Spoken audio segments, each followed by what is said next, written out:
ملتان کے لوگوں، آج میری آخری جلسہ ہے۔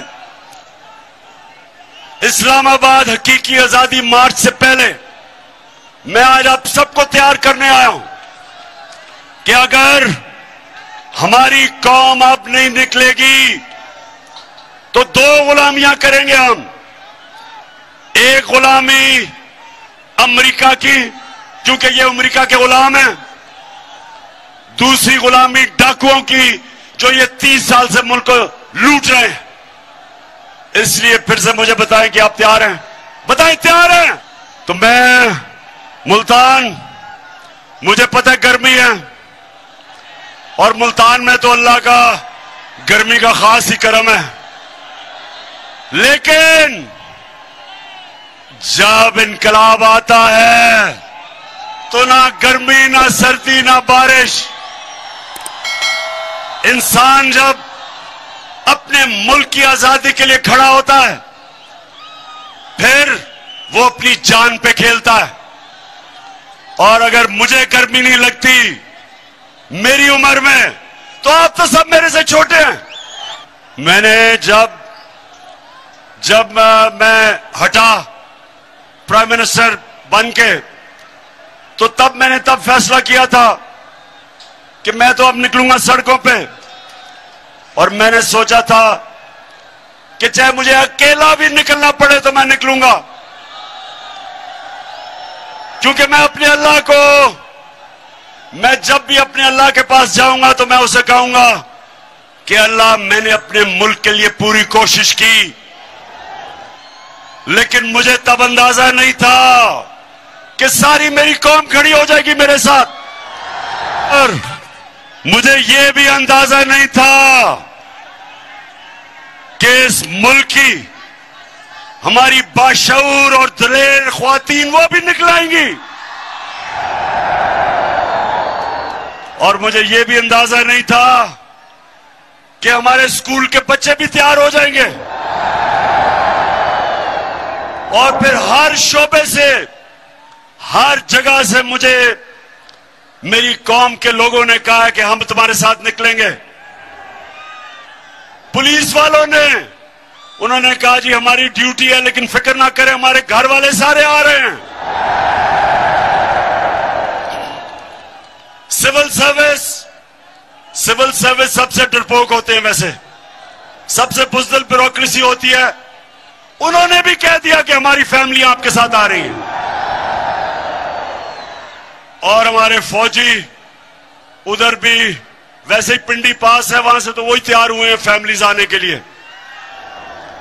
اور جو ہمارے ایکس سروس جو ریٹائرڈ فوجی ہیں جنہوں نے اپنے ملک کے لیے اپنی جانیں قربان کی ہیں اور دیکھا اپنے فیملی ممبرز، اپنے دوستوں کو شہادت دیتے ہوئے، خاص طور پہ جو امریکہ کی جنگ میں ہمیں لے کے گئے تھے، آج تک ہمارے فوجی قربانیاں دے رہے ہیں اس کے لیے، تو جن کو خاص احساس ہے اور جن کو پتہ ہے کہ آزادی کتنی ضروری ہے قوم کے لیے، غلام قوم کی کوئی قدر نہیں کرتا، صرف آزاد قوم کی عزت ہوتی ہے۔ تو جو ہے ہمارے ریٹائرڈ فوجی وہ بھی سارے تیار ہیں، وہ بھی آ رہے ہیں، اور انشاءاللہ اسلام آباد میں جو میں دیکھ رہا ہوں عوام کا سمندر، وہ پاکستان تو چھوڑے، میں سمجھتا ہوں دنیا میں کبھی اتنا بڑا سمندر نہیں لوگ دیکھیں گے انشاءاللہ۔ یہ ملتان، یہ سیاست سے بات اوپر چلی گئی ہے، یہ سیاست نہیں ہے، پھر سے یہ وہ انقلاب ہے جو پاکستانیوں کو اب ایک قوم بنا رہا ہے، کہ کیسے ایک چھوٹے سے ایک امریکی افسر، اس کی کیا جرأت ہے کہ 22 کروڑ پاکستانیوں کو دھمکی دیتا ہے کہ اگر تم نے اپنے پرائم منسٹر کو نہ ہٹایا تو تمہارے سے ہم بہت برا کریں گے، اور اگر ہٹا دیا تو تمہیں معاف کر دیں گے. بے شرم, تمہاری معافی کی ضرورت نہیں ہے. تم ہو کون؟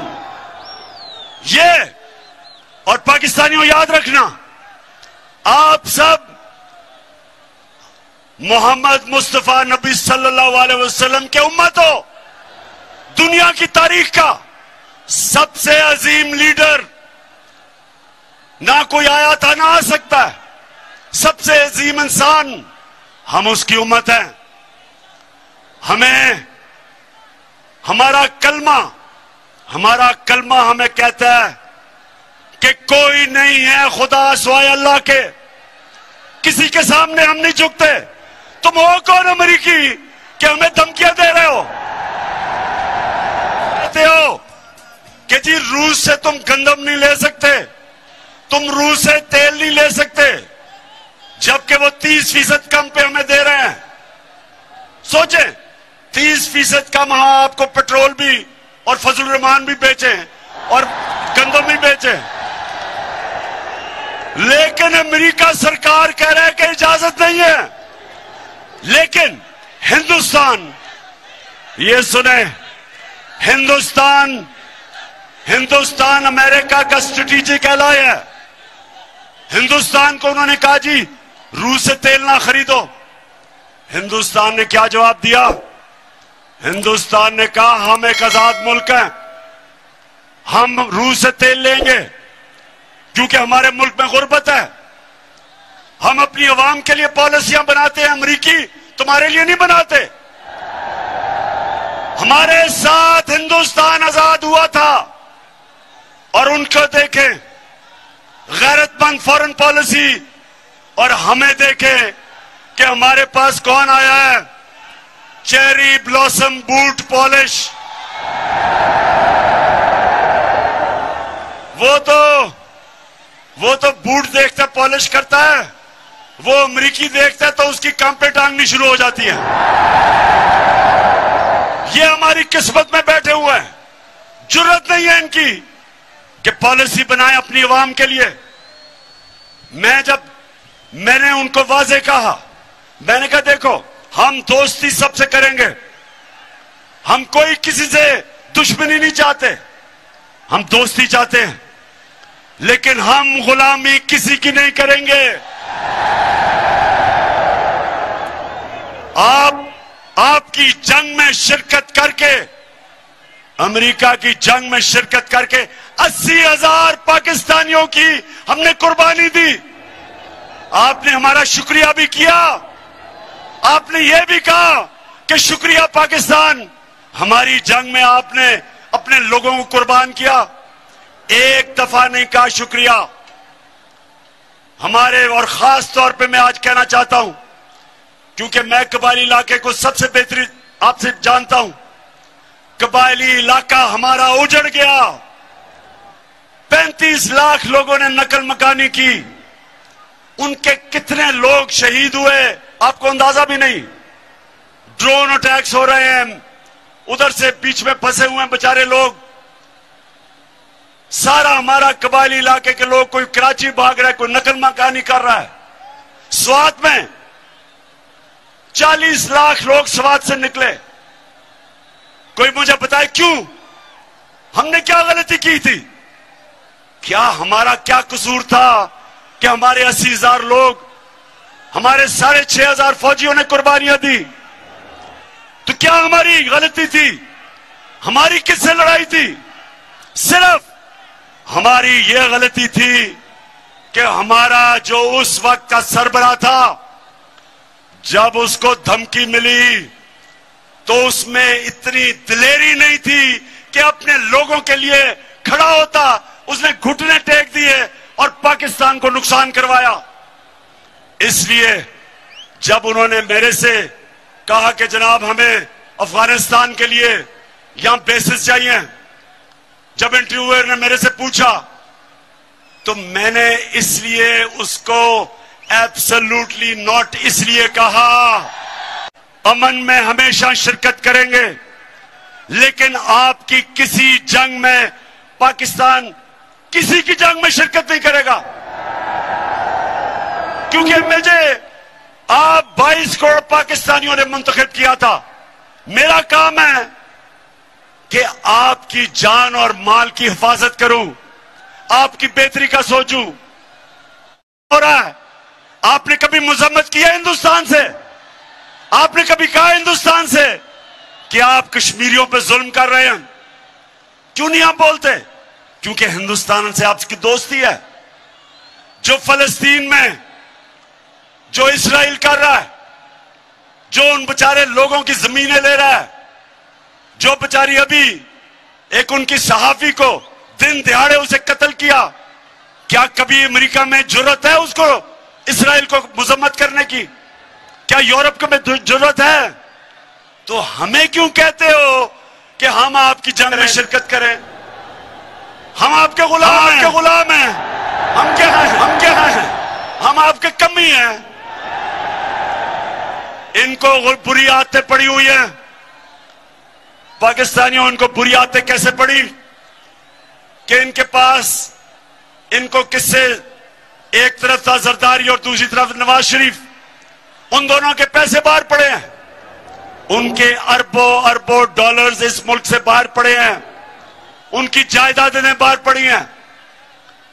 ان کو پتا ہے کہ جس وقت انہوں نے ان کو ناراض کیا تو ان کی جائیدادیں وہ ضبط کر دیں گے. جس طرح آج وہ روسیوں کی جائیدادیں اور پیسہ ضبط کر رہے ہیں, ڈرے ہوئے ہیں. یہ پیسے کی پوجا کرنے والے, یہ پیسے کے غلام, اس کی وجہ سے یہ ان کے غلام ہیں. 400 ڈرون اٹیک ہوئے پاکستان میں. پاکستانیوں یہ یاد رکھو, یہ دنیا کی تاریخ میں اس کی کوئی اور مثال نہیں ملتی کہ جنگ امریکیوں کے لیے لڑ رہے ہیں اور وہ پاکستان کے اوپر ڈرون اٹیک کر رہے ہیں. 400 ڈرون اٹیک نواز شریف اور زرداری کے دور میں. ایک دفعہ ان دونوں بے شرموں نے ایک دفعہ مذمت نہیں کی.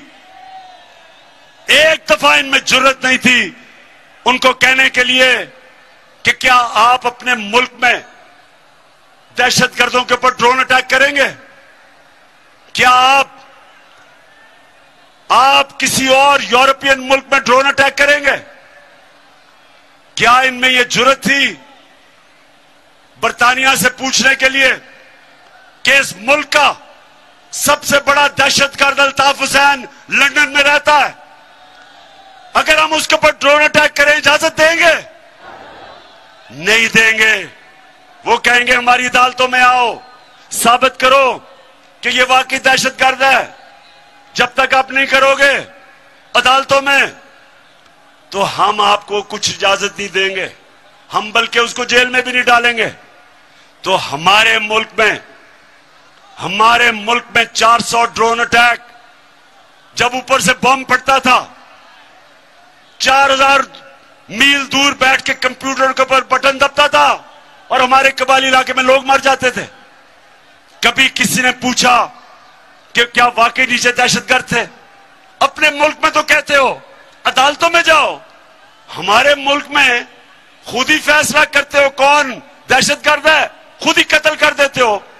سارے انسانی حقوق کے خلاف, انٹرنیشنل لا کے خلاف, ہر قسم قانون کے خلاف آپ ہمارے لوگوں کو قتل کر رہے تھے. اور 2 ملک کے سربراہ ایک دفعہ ان کے منہ سے یہ نہیں نکلا کہ جی یہ آپ اگر اور دنیا میں کسی ملک میں نہیں کرتے تو ہمارے ملک میں کیوں کر رہے ہو؟ ہم تو آپ کی جنگ لڑ رہے ہیں. اور جو لوگ مرتے تھے ڈرون اٹیکس پہ وہ پاکستانی فوج پہ بدلہ لیتے تھے, ہمارے پہ لیتے تھے.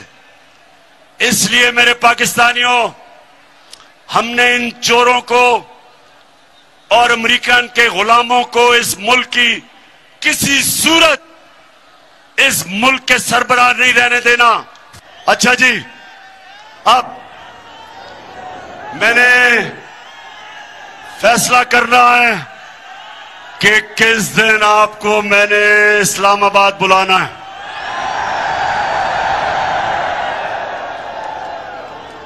ویسے پھر سے بتا دیں, گھبرانا تو نہیں ہے,